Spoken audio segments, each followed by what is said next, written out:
Our Dwarf Fortress. With its delicate fairy tales,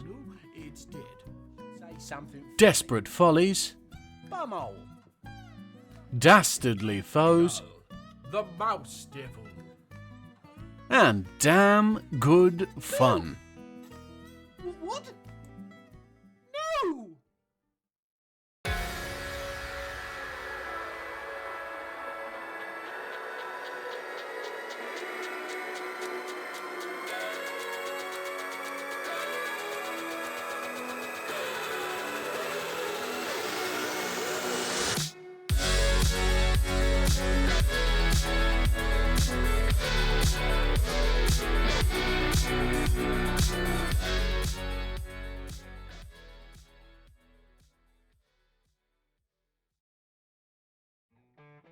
Kutam milunu dees mead. Welcome one and all to the place to go if you're looking for one of those Flintstone-style racks of ribs and jumbo steaks. Well, other than bedrock, of course. The fortress that we all call the Hollow Throne. Good me, dated myself with that intro. But yes, we're here above the de facto place to be in the fort, the seemingly shrinking saffron of inking. And not to worry, we'll expand before too long, just have some more important jobs on the to-do list to do first. With 111 dwarves now, there's no such thing as a big job, and so this episode is going to be focused entirely on that most elusive of things, the procrastination-free day of work. Or year for our dwarves. 20 minutes for you lot. Oh damn, am I your dwarves? Before we can get to serious work, though, we needs must clear the surface of now superfluous buildings to make way for our completely perfluous ones. As anybody who has ever built a surface structure in this game can attest, building them can be a logistical nightmare of tedious layer placing. Well, removing them is the same, but with a higher tendency for dwarves removing floors another dwarf is currently standing on. Oh, and me forbid one brick happen to fall the height of a dwarf, as it creates a shockwave that blasts all nearby into the next fortress. As such, I've decided to perform my first controlled demolition. Under the building we have dug a pit, and oh damn, it's nearly done. And we haven't completed the support yet. Oh, thank me. Snot damn it, that was close. Anyway, as you can see, we've got the whole building balanced on that one solitary support, and now we're just waiting on a dwarf to come pull this lever to turn it into a purport. Here we go, and... what? Was the lever not connected? No, look, the support purported. What? Nothing's connected up top. No errant branches slammed into non-existent windows anywhere. Shazam! Nothing up my sleeves. I don't have arms. And yet the building still stands. I'm a wizard! Please don't tell the church.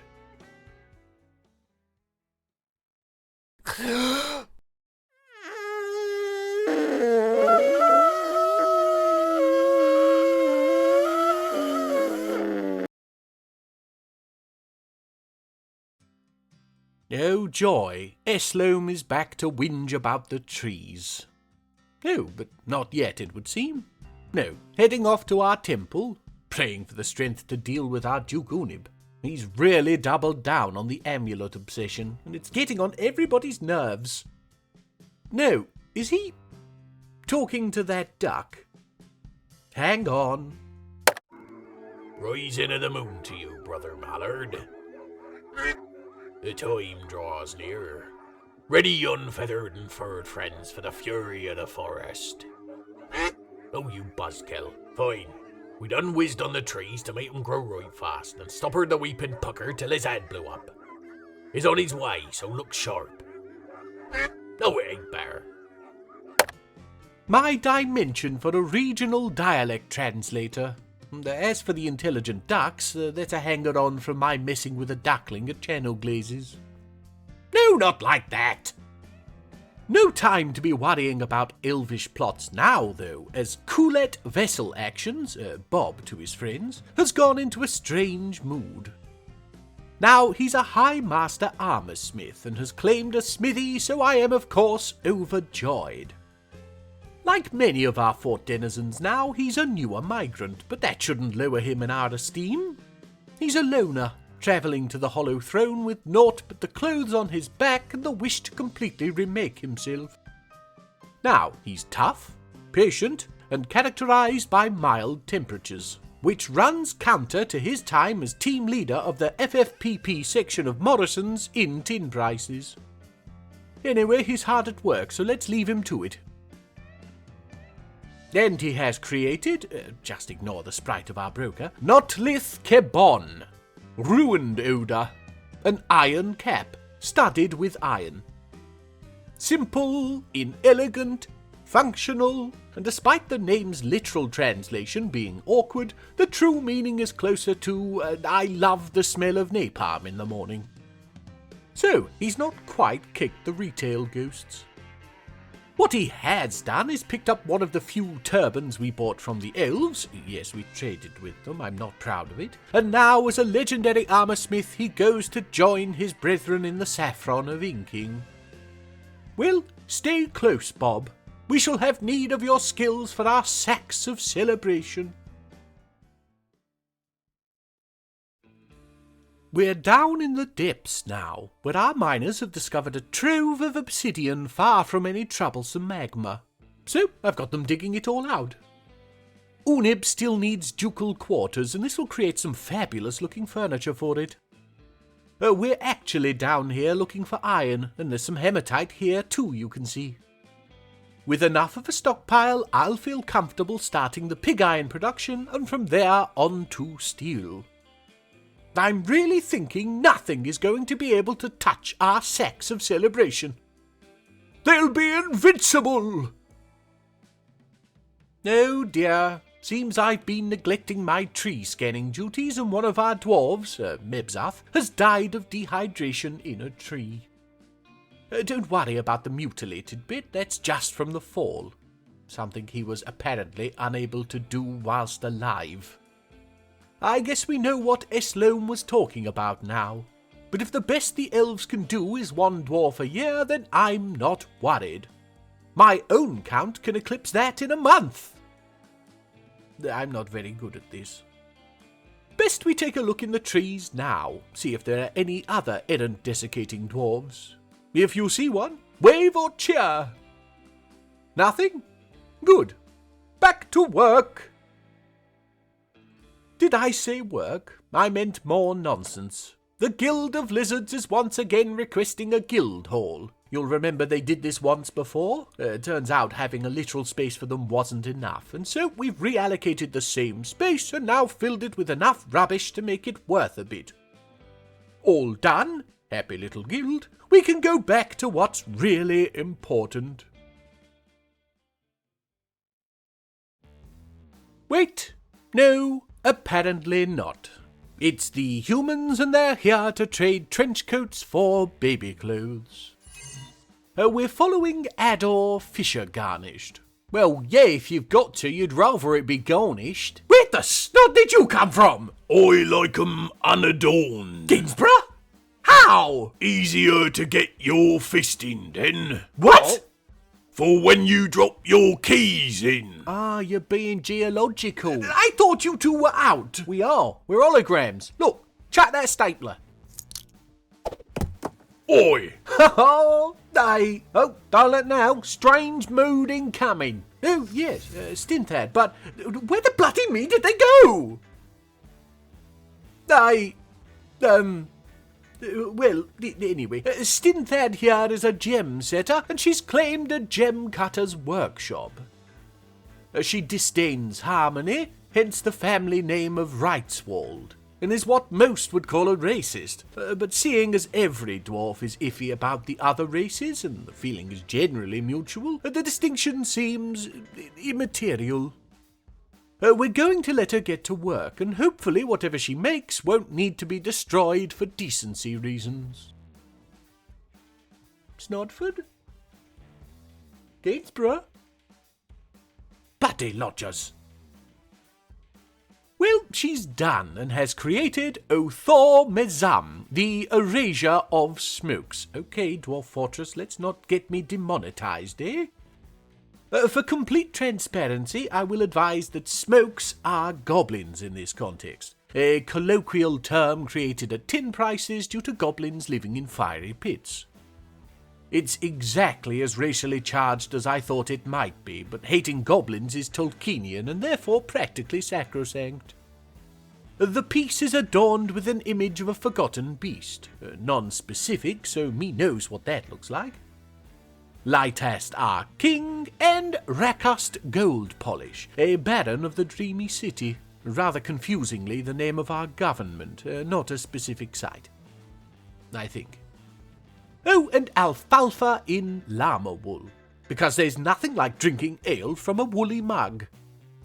It's worth a good amount and passes the test for propriety. Well done, Stintherd.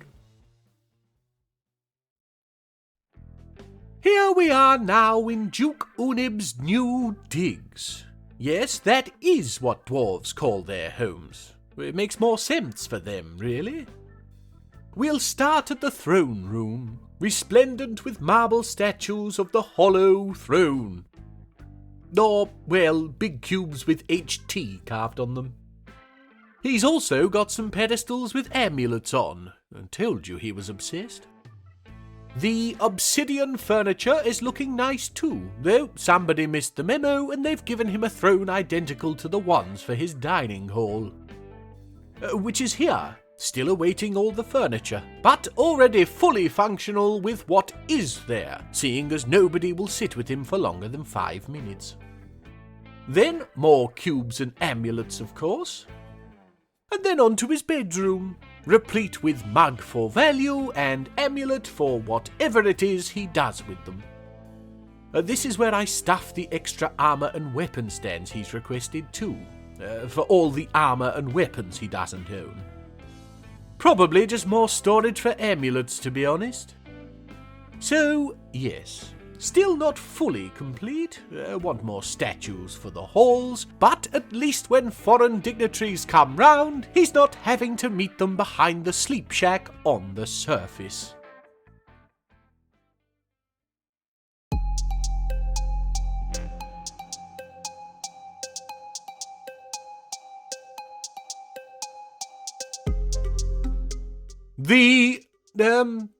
What is this? Core the Playful Splash? Boom! Ah! What? Ho ho ho ho! Where? Cow! Snodford! Hello, Mr. C. Len Gainsborough. Yes, your hello. face! Do you like living here? Yeah, it's great. Oh, give over, just a bit of fun. Graham found a crack in the fabric of reality while he was dusting. I got you that cream for that. We've been using it to sneak into the pictures. Without me? Well, that's why we're here. Wait, is that cool? What? Well, yes, it says it is. It doesn't look anything like the one I made, and we got rid of it for some reason, didn't we? Oh no, this is bad. What did you do? You really don't remember my Fugu pool party? Me? How could I not? I've spent a year attempting to repress it. All right, I'm a better chef now. Debatable. Yeah. Well, seeing as how cool never worked out for kiddies' pool parties... I still don't see why. Children love being licked elsewhere. Yeah, by dogs. Not giggling 20-foot water monsters. Cucumber cum Cuba. Anyway, I used it to clean the toxins out of the pool. Yes, I remember shouting at you about it. Then you told me you'd dispose of it responsibly. I gave you money because you said, it's like an old fridge, you can't just chuck it. Yeah, so you jammed pool noodles up its jacksie and booted it into my dimension of destiny. No! I've no idea where the noodles came from. Shouldn't imagine that's good for it, though. It was leaking toxins like nobody's business when I last saw it. Right, that's it. Graham, wanna go watch the roses again? Yeah, I love that Benedict Cumberbatch guy. Ha! Would have expected him to get the name wrong. So, we've got a big wobbly water balloon filled with tetrodotoxin, and I've sent the whole squad against it. Well, it didn't last. And everyone got covered in dust. And everybody is now asphyxiating. Yay!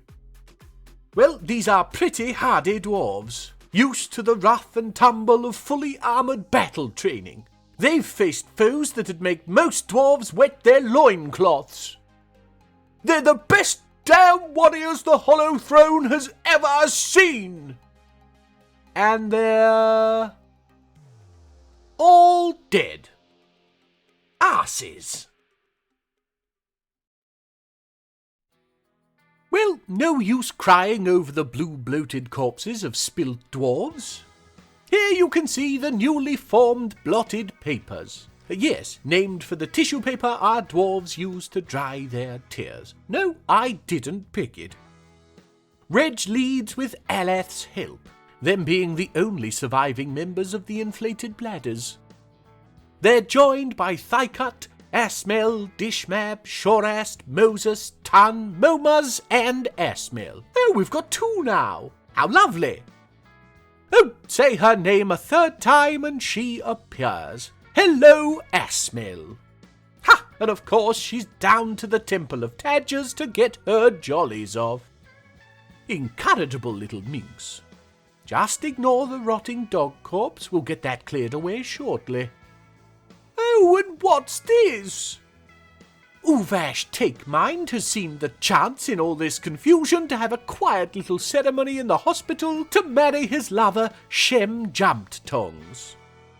What is especially wonderful about this is that they're both doctors in the hospital, and so this, most probably, only came about due to our creation of guilds.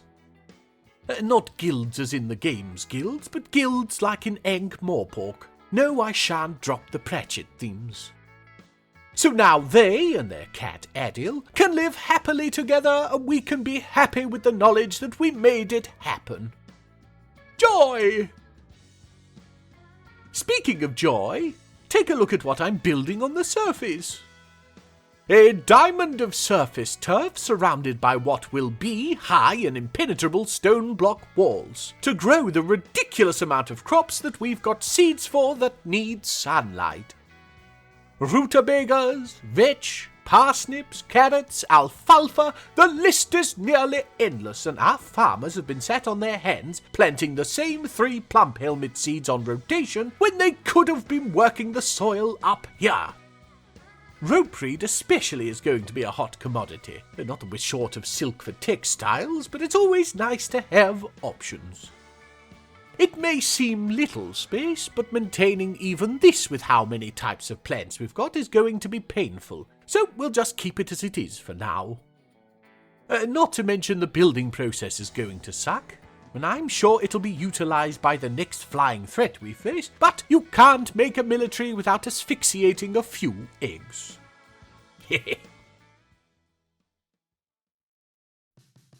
And now we get a strange mood from a new dwarf. Doran Roof entered.